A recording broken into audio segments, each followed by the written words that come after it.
But today, we want to talk about social identity. And when we talk about identity, it is how we perceived ourselves and how we are perceived by others. That is what identity is. So in the society, there are different ways we can be identified. So one of the ways in which they can identify us is based on the roles we perform.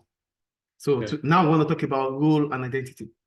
So what are roles? Roles are based on our relationship with others. So how do we deal with others? This is what our relationship is. That's what we call roles. For example, I am a father, a husband, a teacher, and an author. So what makes me a father? There are reasons for that. So that means I have a role as a father for the kids. I have a role as a husband for my wife. I have a role as a teacher for my students. So because this relationship comes into existence, that means I'm being identified based on this relationship I have with others. Others are students, is my wife, others are my kids. So I have a relationship with them. So this makes me to have different roles. So I might be identified as a father. I might be identified as a husband. I might be identified as a husband. Teacher. That is role, a teacher. That's a role. So that is what role is, an identity. I think it's clear. Yes. But in the modern industrial society, the problem we have is that there's what we call role conflicts. Okay. So why is there role conflict? There's role conflict because as an individual, you find yourself in two demands or two or more demands. You have to be a teacher, at the same time be a father, at the same time be a husband. So because you have to do all these things, because they are demanding, you have to let one go for another. You might want to let one go for another. So you are finding yourself in between different experiences. And that might bring about role conflict. Yes. Is role conflict clear? Yeah. So yeah, I wrote, role conflict occurs when an individual finds that the demands of two or more of their roles clash with each other. I made an example of a woman. A woman may experience role conflict between her work, the need to be at office, working hard, and her role as a mother, the need to nurture her children. So these two things might be conflicting. Yes. Maybe you need to be here, and you need to be there at the same time. Yeah. So you're finding yourself in between these roles. So this is what we call role conflict. Okay. I think it's clear. Yeah. So for role and identity, we're talking about your relationship with others, which can be part of your identity, which is part of what people can perceive you to be. Is role and identity clear? Yes. That's all about role and identity. So we're going to gender and identity now. Oh, age and identity. Thank you. So the next social identity we want to talk about is age, which can also be used as an identity. So that means in the society we have, we can identify you based on your age. So that takes us to age and identity. But what happens in the traditional society? In the traditional society, they don't even know their age. Nobody knows their age. There's no record. In the traditional society, there's no record. There's no, yeah. So because there's no record, age is not something that is one part that everybody knows. So what do? They use maturity to decide who an adult is and who should be still addressed as a child. Get it? Okay. In the traditional society, where there's no records, what they used then was maturity to identify or to decide who to call an adult or who should still be referred as a child. You get it? Yes. So there were three main stages in men's life then. We have you as a child, you as a warrior, as an elder. Are you with me? Yeah. So what does this imply? So the initiation to adulthood may come through tests of strengths or being able to carry out with adult responsibility. So if you are going to be referred to as an adult, it would have mean that you have that maturity and you can carry on with the responsibility of being an adult. So in as much as you are capable of carrying out that responsibility, yes, you'll be referred as an adult. But if you can't, then you are still a child. Okay. Did you get the point? Yes. So, but in the modern day society, in the modern industrial society, in modern industrial society, a great emphasis is placed on age in terms of years. So children become adult at a specific age. Do you understand? So in the modern industrial society, it is not the same as traditional society. Here, at a specific age, you'll still be referred as a child. Yes. And as soon as you exceed that age, you become an adult. So there's transformation there. Different ages, therefore, have different rights and responsibilities. So it means based on your age, you have different rights and responsibilities. Do you get the point here? Yes. Because this is a modern industrial society. It's not just like the traditional society that you'll be referred to adult because you are capable. Here, your age it depends on your age. Yes. So members of the same age, like if you are of the same age, we call you generation. That means you are in the same generation. So the difference between generations is usually thought to be so what makes me different from you? We will be considered as the same generation if I'm not taking 25 years from you. 25 years. Yeah. If I'm not taking 25 years from you, that means we are still in the same generation. I think the point is clear. Yeah. So we're talking about ages here. So in modern industrial societies, there is often a significant difference in experiencing and attitude between generations, and this can lead to conflict. So because we are in the modern industrial society, based on generation, there's conflict. Why is there conflict? The adults feel that the teenagers, they don't respect them because they feel they know more. And the teenagers feel like, oh, they are of age. They don't know what is trending now. So there's always this conflict. Do you get it? Yes. So here I wrote, for example, teenagers may think that older people are out of touch. That means they are past it. They are not in what, they don't know what is in vogue. Yes. And for the older people, they may see teenagers as rebellious and disrespectful. So there's always what we call generational gap. Do you get what I'm saying? Yeah. So there's the generational gap because the adults think of the teenagers differently from how the teenagers think about the adults. So the teenagers feel they are past it, that they don't know. They don't understand what is happening now. And the adults feel like kids they just don't know, they are just misbehaving, they are disrespectful. Yeah. So it's because of generational gap. Yes. That is one of the problems about age and identity within the society. I think it's clear. So we'll go to adolescence. So for adolescence, this is the period of growing up between childhood and adulthood. So there's adolescence. Okay. So your transformation from being a child to become an adult. That is what adolescence is. Yeah. So it is a difficult period. It said adolescence is seen as a difficult period because it involves status anxiety. What? Status anxiety means like who you are in the society. What respect do they give to you? Yes. So for this status anxiety, we can have it as ascribed or achieved. Okay. So it is ascribed if it is assigned to you by birth. So you are a prince, you are a crown prince because you are from the royal family. This is an ascribed status. So as you are growing up, you want to be considered, you want to be identified based on this ascribed status. Okay. But these days, we talk about achieved status, which means you are able to get it, you earn this, you earn it through merits, yes, through your choices. So do you understand what we're talking about? We're talking about age, which links to adolescence. And as soon as you get to that stage of transforming from being a child to an adult, you have to start thinking about your status, anxiety.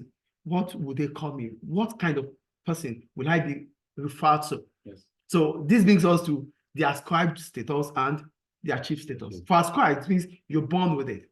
The achieved one, your merit. You merited it, you earned it. Yes. Is it clear? Yes. So to respond to this status anxiety, youths, they try to find themselves because they are facing the same problem of status anxiety. So they try to find themselves and create a youth subculture. Youth subculture. Do you get it now? There's age. There's age, okay. We have the same age. We are within the same age. And we have the same problem, which is status anxiety, right? Oh, okay. We have the same problem of status anxiety, which is about the generational gap. Yes. So we want to come together that is functionalist. Yeah. They come together to have certain values. And this value will come with youth culture. Youth culture, yeah. So we picked ourselves up. Yes. Because we are of the same age. So that we can have our say in the society. So they form what we call youth subculture or youth culture. Yes. Is it clear? So this is all about age. So age is about the transformation from childhood to adulthood. But in the traditional society, it is based on your maturity and your ability to take up adult responsibilities. But in the modern day society, you are referred as a child because of the specific age you have. And you are referred to an adult because you have reached specific age. And there's a generational gap, which is about conflict in between different generations. And the last thing is about youth subculture, which is formed based on age. So we have the same problem, which is anxiety, status anxiety. So we come together so that we are in group, we are into it together, we'll form a youth culture. Is age and identity clear? Yes. Thank you. So we'll go to gender now, right? Gender and identity. So we'll go to another way of identifying us within the society, which is gender. So for gender, we're talking about being a man or being a woman. But in the traditional society, gender responsibility or gender roles are fixed. So it is not something that we can negotiate in the traditional society. Okay. The role of a woman is fixed. The role of a man is fixed. It's not something that is negotiable. We're talking about the traditional society. Yeah. But according to anthropologist Margaret Mead, and who's an anthropologist? An anthropologist is a person who studies human from the past and to the present society. This is an anthropologist. So according to her, she said, this traditional society we're talking about, it is different in the New Guinea. So, we said in the traditional society, gender roles are fixed. But in our course of studying human, she found out that in New Guinea, it was not the same. That in New Guinea, they have 3 tribes. They have the Arapesh, the Mundagamo, and the Chambuli. These are the 3 people or tribes that are in New Guinea, and they have different gender roles. Okay. So for the Arapesh, they said both men and women don't go to war, so they are not warlike. They don't go to war.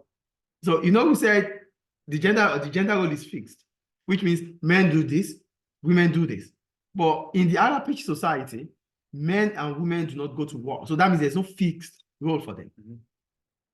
The for the Mundagamo, both men and women are warlike. So both men and women go to war. So there's no fixed gender role there too. And the last one is the Chambuli.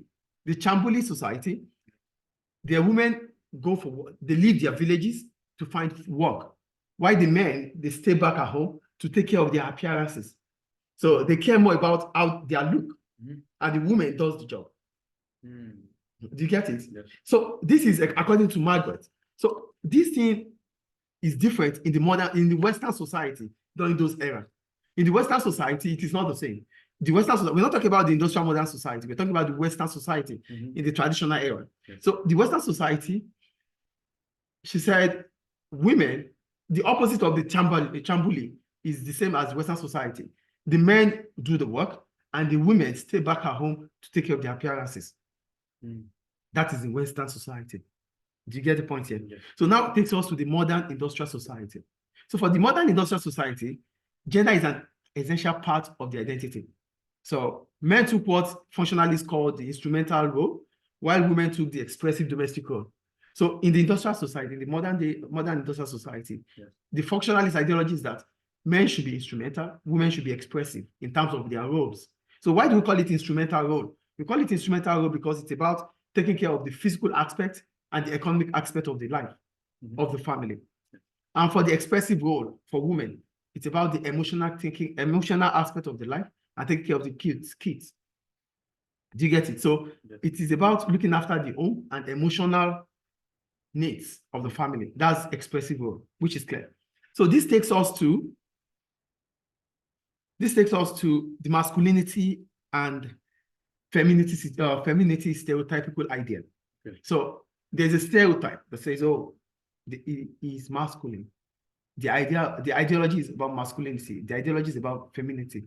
So why do we call it masculinity? We call it masculinity because you have accepted, you have conformed to that instrumental role as a father. So you conform to it. You are not changing your way.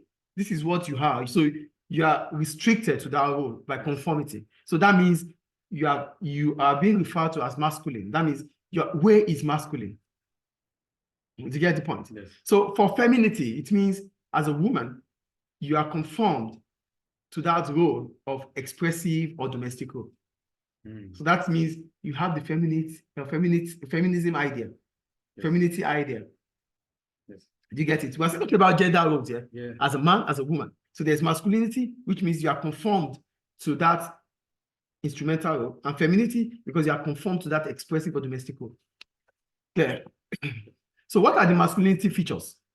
Being strong, aggressive, unemotional, active, confident, and hard. This is what we call masculinity features. Yeah. Therefore, femininity features, what are those roles we see in females? They are weak, according to them. They are emotional, they are passive, they are quiet, dependent, and soft. Yeah. However, in the last 50 years, that means in the last 50 years to this day, things have changed. There's nothing like femininity and masculinity because women are in governance now. Women are in politics. Women are taking care of, they are making decisions that are even top. So women are doing businesses. So that femininity and masculinity role has changed. And even these days, men also feel emotionally attached. Men do cry because of an heartbreak. It was not something that is being, it's not something that is being expected of men before now. Yes. They say men are unemotional. So that means men cannot cry. But these days, men do cry. These days, men take care of their appearances. Yeah. So things have changed to gender. I think the point is clear. Yeah. So, so that takes us to ethnicity, ethnic group, and identity, which will be the next one. I think it's clear, right? Yeah.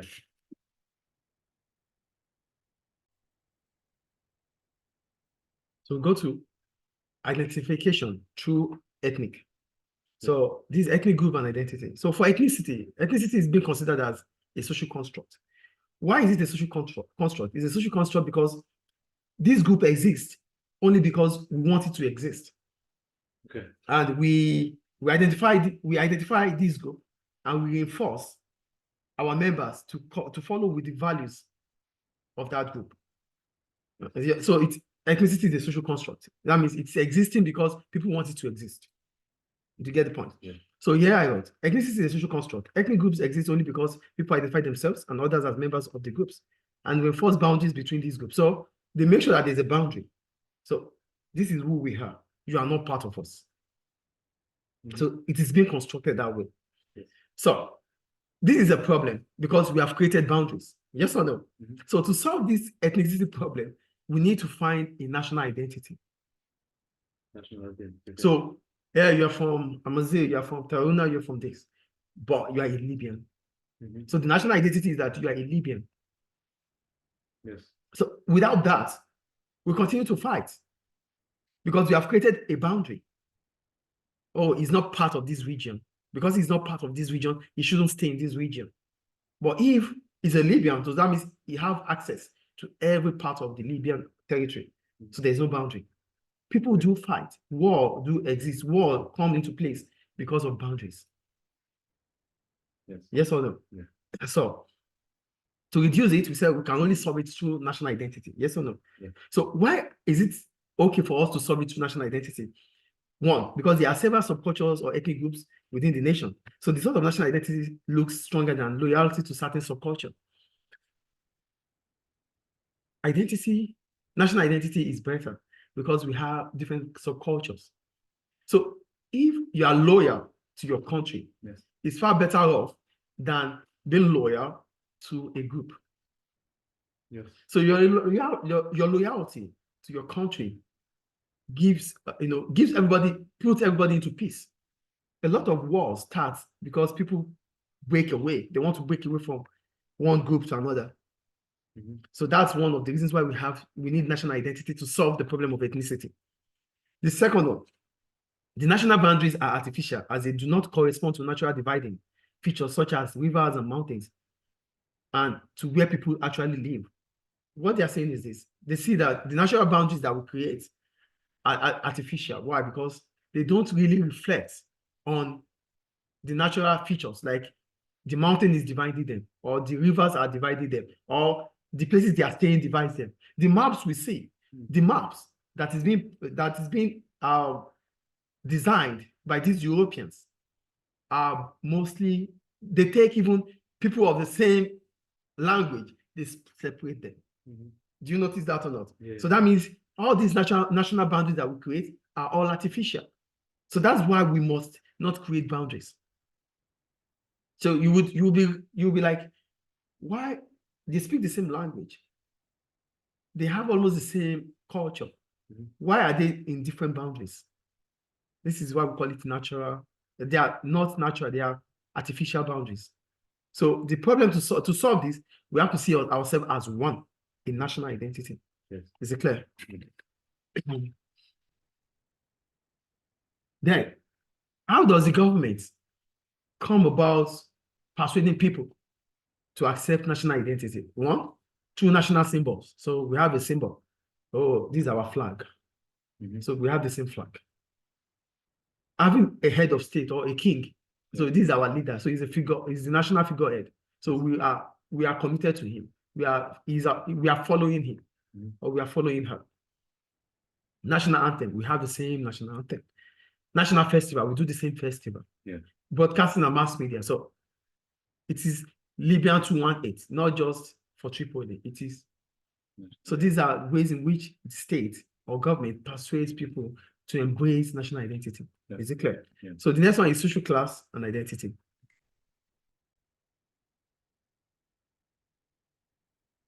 Now, the last piece of identity is through social class.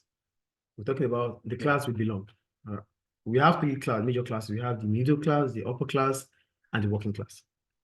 So most of our life chances, our life opportunities are based on the social class we belong. Do you believe that? Do you believe it too? Yeah, you can say that. Okay.